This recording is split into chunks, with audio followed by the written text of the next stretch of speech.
నమస్కారం. సిక్కోల హృదయ స్పందన న్యూస్కి స్వాగతం. నేను మీ సంతోష్. ముందుగా ఈనాటి వార్తల్లోని వివరాలు ఇలా ఉన్నాయి. మీకోసం అర్జీల పరిష్కారానికి అత్యధిక ప్రాధాన్యత ఇవ్వాలని, సంతృప్తి చెందేలా నిర్ణీత గడువులో పరిష్కరించాలని సంబంధిత అధికారులను జిల్లా కలెక్టర్ స్వప్నిల్ దినకర్ పుణ్కర్ ఆదేశించారు. సోమవారం జిల్లా పరిషత్ సమావేశ మందిరంలో ప్రజా ఫిర్యాదుల పరిష్కార వ్యవస్థ కార్యక్రమంలో జిల్లా కలెక్టర్ స్వప్నిల్ దినకర్ పుణ్కర్తో పాటు జాయింట్ కలెక్టర్ ఫర్మాన్ అహ్మద్ ఖాన్, జిల్లా రెవెన్యూ అధికారి అప్పారావు, డిఆర్డీఏ పీడీ కిరణ్ జిల్లాలోని వివిధ ప్రాంతాల నుండి వచ్చిన అర్జీదారుల నుంచి విజ్ఞప్తులను స్వీకరించారు. ఈ సందర్భంగా జిల్లా కలెక్టర్ మాట్లాడుతూ అర్జీదారుల సమస్యలను వేగవంతంగా పరిష్కరించాలని అన్ని శాఖల అధికారులకు ఆదేశించారు. ఫిర్యాదుదారుల విజ్ఞప్తులను సంబంధిత అధికారులు క్షేత్రస్థాయిలో క్షుణ్ణంగా పరిశీలించి పారదర్శకంగా విచారణ చేసి అర్జీదారుడు సంతృప్తి చెందేలా నిర్ణీత గడువులో పరిష్కరించాలన్నారు. పెండింగ్, బియాండ్ ఎస్ఎల్ఏ, రీఓపెనింగ్ లేకుండా అర్జీదారుడు సంతృప్తి చెందేలా అర్జీల పరిష్కార తీరు ఉండాలన్నారు. ప్రతి అర్జీని సంబంధిత ప్రధాన అధికారులు వ్యక్తిగతంగా పరిశీలించి ఎండార్స్మెంట్ ఇవ్వాలని తెలిపారు. ప్రజల సంక్షేమం కోసం అమలు చేస్తున్న వివిధ సంక్షేమ పథకాలు, రెవెన్యూ, పౌర సరఫరాల సేవలు, పేదలందరికీ ఇల్లు పథకం కింద పట్టాల పంపిణీ, ఇళ్ల మంజూరు, పెన్షన్లు, సర్వే, ఉపాధి అవకాశాలు, భూ వివాదాలు తదితరాలకు సంబంధించి అర్జీదారులు తమ సమస్యల పరిష్కారానికి జిల్లా కలెక్టర్కి అర్జీలు సమర్పించారు. కార్యక్రమంలో వివిధ శాఖల జిల్లా అధికారులు పాల్గొన్నారు. భవిష్యత్తు పట్ల ప్రజలకు భరోసా ఏర్పడేలా ప్రభుత్వం పనిచేస్తుందని, పేదల ఇంటి వద్దకే సంక్షేమ ఫలాలు అందిస్తున్నట్లు శ్రీకాకుళం శాసనసభ్యులు గుండుశంకర్ తెలిపారు. గార మండలంలోని బలరామపురంలో సోమవారం ఇది మంచి ప్రభుత్వం కార్యక్రమాన్ని నిర్వహించారు. ఈ సందర్భంగా శాసనసభ్యులు గుండుశంకర్ మాట్లాడుతూ రాష్ట్రాన్ని కూటమి సర్కార్ సంక్షోభం నుంచి సంక్షేమం వైపు నడిపిస్తుందని, అందుకే ఇది మంచి ప్రభుత్వం అని చెప్పారు. మొదటి 100 రోజుల్లోనే ఇది మంచి ప్రభుత్వం అని ప్రజలతో అనిపించుకుంటుందన్నారు. ఈ కూటమి ప్రభుత్వం ప్రతి ఇంటికి వెళ్లి సంక్షేమ అభివృద్ధి కార్యక్రమాల వివరాలను తెలియజేసే కరపత్రాలను పంపిణీ చేసి ప్రతి ఇంటి వద్ద స్టిక్కర్లు అతికించారు. కార్యక్రమంలో కూటమి ప్రభుత్వ నాయకులు, కార్యకర్తలు, వివిధ శాఖల అధికారులు, సిబ్బంది, స్థానిక నాయకులు, కార్యకర్తలు, ప్రజలు అధిక సంఖ్యలో పాల్గొన్నారు. జిల్లా సమగ్ర అభివృద్ధి లక్ష్యంగా రూపొందిస్తున్న స్వర్ణాంధ్ర 2047 డాక్యుమెంట్లో జిల్లా స్థాయి ప్రణాళిక స్పష్టంగా ఉండేలా ప్రజలు, ప్రజాప్రతినిధుల సూచనలు, సలహాలు స్వీకరిస్తున్నామని జిల్లా కలెక్టర్ స్వప్నిల్ దినకర్ పుణ్కర్ తెలిపారు. ఈ మేరకు ఆయన ఒక ప్రకటన విడుదల చేస్తూ వికసిత్ భారత్ నేపథ్యంలో రాష్ట్రంలో స్వర్ణాంధ్ర 2047 లక్ష్య సాధన కోసం మండల, జిల్లా స్థాయిలో అభిప్రాయ సేకరణ అనంతరం ఆయా ప్రణాళికలను క్రోడీకరించి జిల్లా స్థాయి ప్రణాళికను అక్టోబర్ 15లోగా ప్రభుత్వానికి అందజేయనున్నామని, ఇందులో భాగంగా రానున్న 5 ఏళ్ల కాలంలో 2024 నుండి 2029 వరకు ఒక విజన్తో కూడిన నివేదిక రూపొందించాల్సి ఉందన్నారు. జిల్లాలోని ప్రతి శాఖ ఈ లక్ష్య సాధనలో నిర్ణయాత్మక పాత్ర పోషించాల్సి ఉందన్నారు. స్వర్ణాంధ్ర 2047 డాక్యుమెంటేషన్ రూపకల్పనలో భాగంగా సెప్టెంబర్ 21 నుండి అక్టోబర్ 5వ తేదీ వరకు నిర్వహించవలసిన కార్యాచరణను వివరించారు. ప్రణాళికలో ప్రజల సూచనలు, సలహాలను స్వీకరించి వ్యవసాయ, ఉద్యాన, మత్స్య రంగాల్లో ప్రస్తుత విస్తరణ, దిగుబడులు, రానున్న రోజుల్లో అంతర సాగు విధానం, ఆదాయం పెంపు, ప్రకృతి సాగు విస్తరణ పెంపు తదితర అంశాలు, పారిశ్రామిక, పర్యాటక రంగ, ఫుడ్ ప్రాసెసింగ్ యూనిట్ల స్థాపన వంటి అంశాలను ప్రణాళికలో జోడిస్తున్నామన్నారు. ఇందుకోసం ప్రజల నుంచి ప్రజాభిప్రాయ సేకరణ కోసం 11 ప్రశ్నలతో కూడిన QR కోడ్ను అందుబాటులో ఉంచామని, వాటి ద్వారా ప్రజలు తమ అభిప్రాయాలు తెలియజేయాలని కలెక్టర్ పిలుపునిచ్చారు. 2 ఏళ్ల క్రితం ప్రకటించిన 6100 పోలీస్ కానిస్టేబుల్ నోటిఫికేషన్ను ఇప్పటి వరకు పూర్తి చేయకపోవడం సిగ్గుచేటని, వెంటనే భర్తీకి చర్యలు చేపట్టాలని DYFI రాష్ట్ర ప్రధాన కార్యదర్శి జి రామన్న డిమాండ్ చేశారు. సోమవారం శ్రీకాకుళం పట్టణంలోని గాంధీ పార్క్ నుంచి జిల్లా పరిషత్ వరకు DYFI ఆధ్వర్యాన భారీ ర్యాలీ నిర్వహించారు. ఈ సందర్భంగా DYFI రాష్ట్ర కార్యదర్శి రామన్న మాట్లాడుతూ గత ప్రభుత్వం ఇచ్చిన 6100 పోలీస్ కానిస్టేబుల్ నోటిఫికేషన్లో 95,208 మంది పోలీస్ అభ్యర్థులు ప్రాథమిక రాత పరీక్ష వ్రాసి అర్హత సాధించారని, వీరికి తర్వాత జరగాల్సిన దేహదారుడ్య పరీక్షలు, మెయిన్స్, రాత పరీక్షలు ఇప్పటి వరకు నిర్వహించలేదని ఆవేదన వ్యక్తం చేశారు. ప్రస్తుత మంత్రి నారా లోకేష్ ఎన్నికలకు ముందు యువగలం పాదయాత్రలో కూటమి ప్రభుత్వం అధికారంలోకి వస్తే సమస్యను 6 నెలల్లోగా పూర్తి చేస్తామని విజయనగరం బహిరంగ సభలో హామీ ఇచ్చిన విషయాన్ని గుర్తు చేశారు. అనంతరం వివిధ డిమాండ్లతో కూడిన వినతి పత్రాన్ని జాయింట్ కలెక్టర్కు అందజేశారు. ఈ కార్యక్రమంలో DYFI రాష్ట్ర నాయకులు ఎస్ శ్రవణ్ కుమార్, మౌనిక, గణేష్, చంటి, SFI జిల్లా హరీష్ తదితరులు ఉన్నారు. అన్నదానం మహాదానమని SSR చారిటబుల్ ట్రస్ట్ అధినేత డాక్టర్ సోర శ్రీనివాసరావు అన్నారు. ఎచ్చర్ల మండలంలోని తోటపాలెంలో నవరాత్రి ఉత్సవాల సందర్భంగా ఏర్పాటు చేసిన అన్నదాన కార్యక్రమంలో పాల్గొని ఆయన చేతుల మీదుగా భక్తులకు అన్న ప్రసాదాన్ని వడ్డించారు. ఈ సందర్భంగా ఆయన మాట్లాడుతూ ఆధ్యాత్మిక భావనతో మానసిక శక్తిని సిద్ధించడంతో పాటు సేవా దృక్పథం అలవడుతుందన్నారు. గ్రామాల్లోని యువత కలిసికట్టుగా ఉంటూ నవరాత్రి ఉత్సవాలను ఘనంగా నిర్వహించారు. నిర్వహించాలని సూచించారు. అన్నం పరబ్రహ్మ స్వరూపమని, అన్నదానం చేయడం ద్వారా ఆకలి తీర్చుకున్న భక్తులు ఎంతో సంతృప్తి చెందుతారని తెలిపారు. ఎలక్ట్రానిక్ మీడియాలో పనిచేస్తున్న కెమెరామెన్ గుణ ఈరోజు అనారోగ్యంతో మృతి చెందారు. ఆయన మృతితో కుటుంబ సభ్యులు శోక సంద్రంలో మునిగిపోయారు. ఈ వార్తను తెలుసుకున్న మీడియా రంగంలో ఉన్న ప్రముఖులు విచారం వ్యక్తం చేస్తూ వారి కుటుంబ సభ్యులకు ప్రగాఢ సానుభూతిని తెలిపారు. మీడియా జేఏసీ నాయకులు శాసపు జోగినాయుడు, అలాగే టీడీపీ సీనియర్ నాయకులు ఎస్వి రమణమాదిగలు పార్థివ దేహానికి పూలదండలు వేసి నివాళులర్పించారు. అనంతరం వారి కుటుంబ సభ్యులకు ప్రగాఢ సానుభూతిని తెలియజేశారు. అలాగే రాజకీయ ప్రముఖులు పలువురు గుణ మృతి పట్ల దిగ్భ్రాంతిని వ్యక్తం చేస్తూ కుటుంబ సభ్యులకు ప్రగాఢ సానుభూతిని తెలిపారు. అంత్యక్రియల్లో పలువురు జర్నలిస్టులు, సంఘం నాయకులు పాల్గొన్నారు. కార్మిక సమస్యలు పరిష్కారం అయ్యే వరకు పోరాటాలు కొనసాగిస్తామని ఏఐటియుసి జిల్లా నాయకులు టి తిరుపతిరావు, కె అప్పలరాజులు పిలుపునిచ్చారు. కేంద్ర కార్మిక సంఘాల దేశవ్యాప్త పిలుపులో భాగంగా ఈరోజు స్థానిక ప్రభుత్వ సర్వజన ఆసుపత్రి వద్ద చేపట్టిన నిరసన కార్యక్రమంలో వారు మాట్లాడుతూ కార్మిక వర్గాన్ని కట్టు బానిసలు చేసేందుకు 44 కార్మిక చట్టాలను 4 లేబర్ కోడ్లుగా అమల్లోకి తీసుకువచ్చిన కేంద్ర ప్రభుత్వం తీరుపై ఆగ్రహం వ్యక్తం చేశారు. గత 10 సంవత్సరాలుగా కార్మిక వ్యతిరేక విధానాలను నిరసిస్తూ అనేక పోరాటాలు, ఉద్యమాలు చేశామని గుర్తు చేశారు. 4 లేబర్ కోడ్లను అమలు చేసేందుకే కేంద్ర ప్రభుత్వం మొగ్గు చూపుతుందే తప్ప కార్మిక వర్గం గోడు వినిపించుకోవడం లేదని ఆందోళన వ్యక్తం చేశారు. పరిస్థితులు ఇలాగే కొనసాగితే ఉద్యమాన్ని ఉధృతం చేస్తామని హెచ్చరించారు. కార్యక్రమంలో municipal, RIMS, ambulance, auto, khalasi తదితర రంగాల నుంచి రామకృష్ణ, ఎన్ చందర్రావు, మహమ్మద్, సోగ్గాడు, రసూల్, సురేష్ తదితరులు పాల్గొన్నారు. విద్యారంగ సమస్యలు పరిష్కారం చేయాలని ఎస్ఎఫ్ఐ జిల్లా అధ్యక్ష కార్యదర్శులు D Chandu, B Harish demand చేశారు.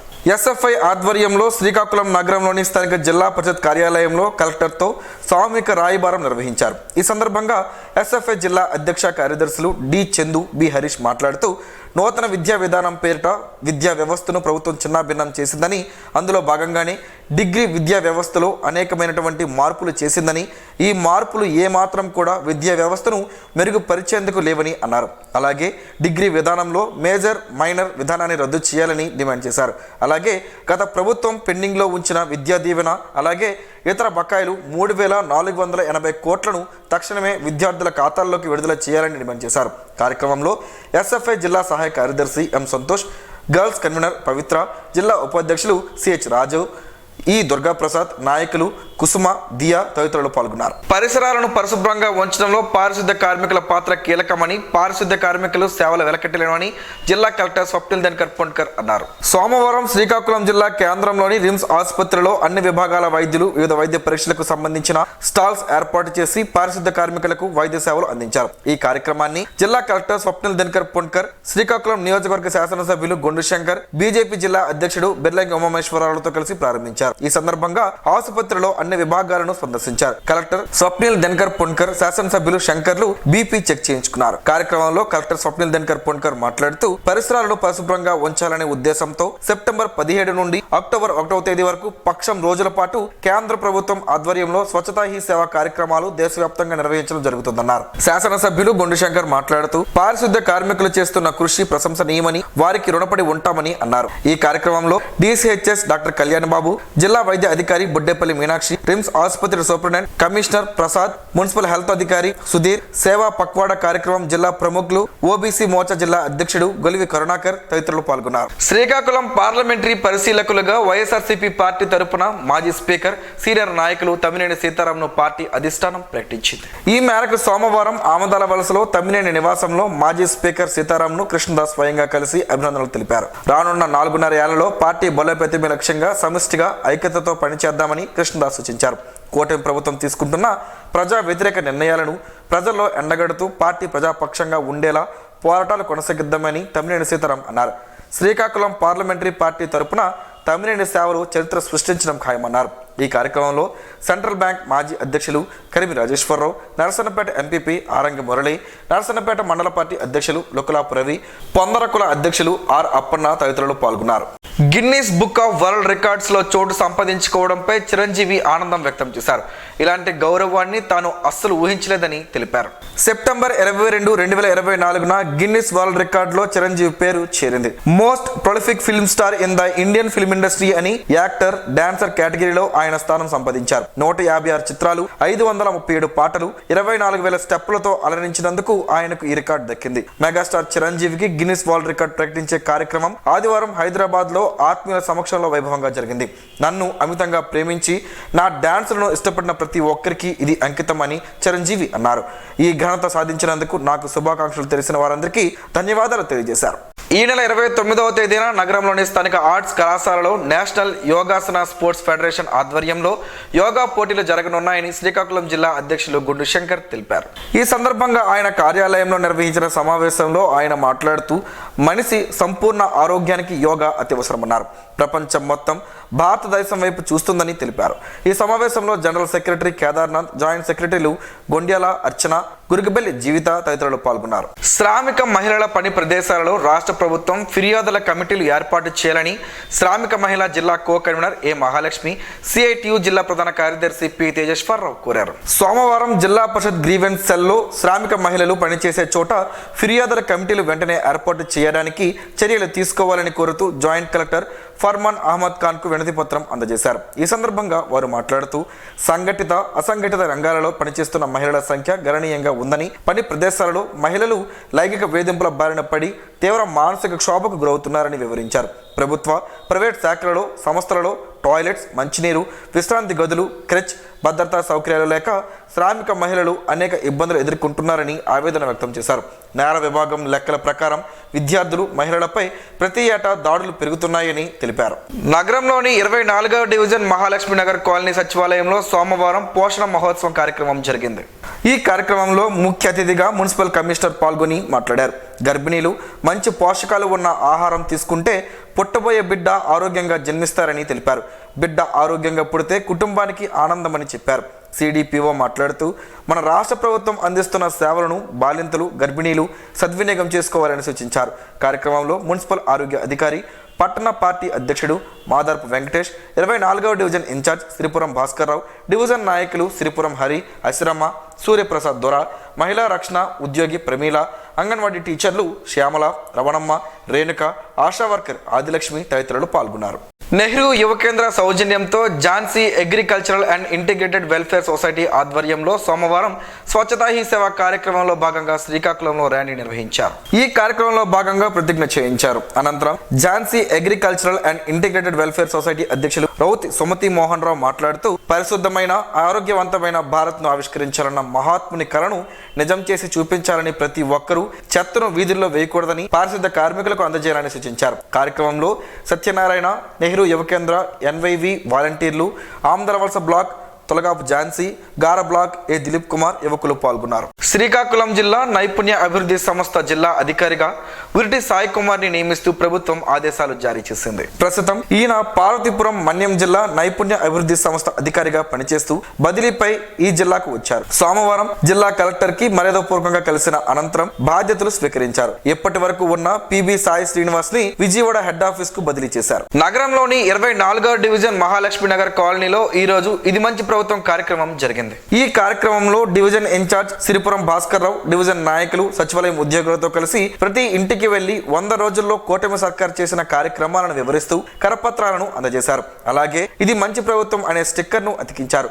రానున్న కాలంలో మరింత మంచి చేస్తారని భాస్కర్ రావు తెలిపారు. కార్యక్రమంలో కూటమి నాయకులు శ్రీపురం హరి, అసిరమ్మ, సూర్యప్రసాద్, దొర, సచివాలయం సిబ్బంది సౌజన్య, ఈశ్వర్రావు, కిరణ్ పాల్గొన్నారు. కుంకుడికాయతో పలు ఆరోగ్య ప్రయోజనాలు ఉన్నాయని ఆరోగ్య నిపుణులు చెబుతున్నారు. ఆ వివరాలేంటో ఈరోజు ప్రసారమయ్యే ఆరోగ్యమే మహాభాగ్యంలో తెలుసుకుందాం.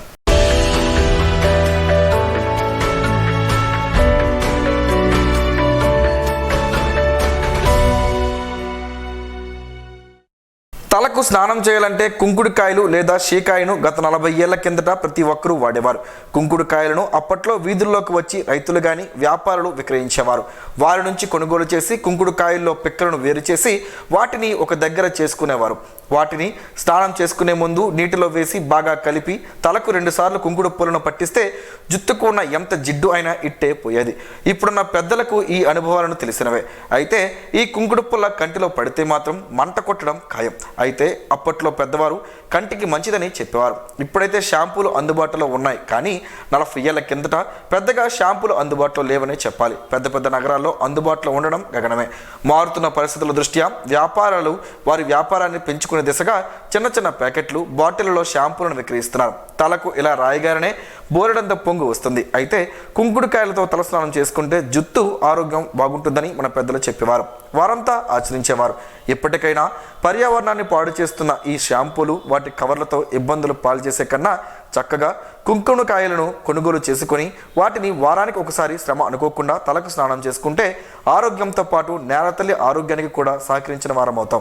చిన్న చిన్న షాంపూ ప్యాకెట్లను వాడి పారేయడంతో పర్యావరణానికి పెను ప్రమాదంగా మారుతుంది. అదే కుంకుడుకాయలతో అయితే ఎలాంటి పర్యావరణ హాని ఉండదు. ఉన్నదంతా పర్యావరణ అనుకూలమే. ఇప్పటికైనా విజ్ఞానవంతులైన వారంతా ఆలోచన చేసి బజారులో దొరుకుతున్న కుంకుడుకాయలను కొనుక్కొని వాడుకోవడంతో మన వంటికి ఆరోగ్యం, భూమాతకు ఆరోగ్యం. అలాగే ఇక్కడ ఈ ప్రాంతంలో కొనుగోలు చేయడం వలన ఈ ప్రాంత రైతులకు లాభం చేకూరుతుంది. లాభాలే తప్ప నష్టాలు లేని కుంకుడుకాయలు వాడకంతో పోల్చితే షాంపూల వలన ఎలాంటి లాభాలు ఉన్నాయో అర్థం చేసుకోవాల్సి ఉంది.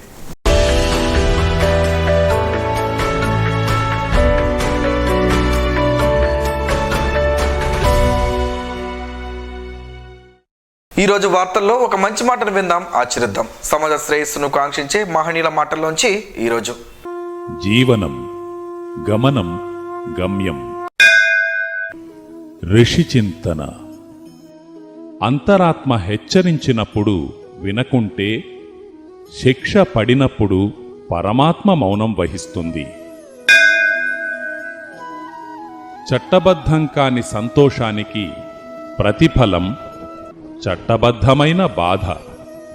హద్దులేని అనుభూతికి అగుపించని సత్యమే ఆధారం. ఓం శ్రీ గాయత్ర్యై నమః. స్పందన ప్రేక్షకుల కోసం స్పందన న్యూస్ని ఇప్పుడు యూట్యూబ్లో అందుబాటులో ఉంచడమైంది. SDV స్పేస్ స్పందన అని టైప్ చేసి వీక్షకులు తమ అనుకూలమైన సమయంలో న్యూస్ని వీక్షించగలరు. ఈ వార్తలు ఇంతటితో సమాప్తం. మరలా ప్రసారం అయ్యే స్పందన న్యూస్లో కలుసుకుందాం. అంతవరకు సెలవు. నమస్కారం. మీ మాటే మా బాట.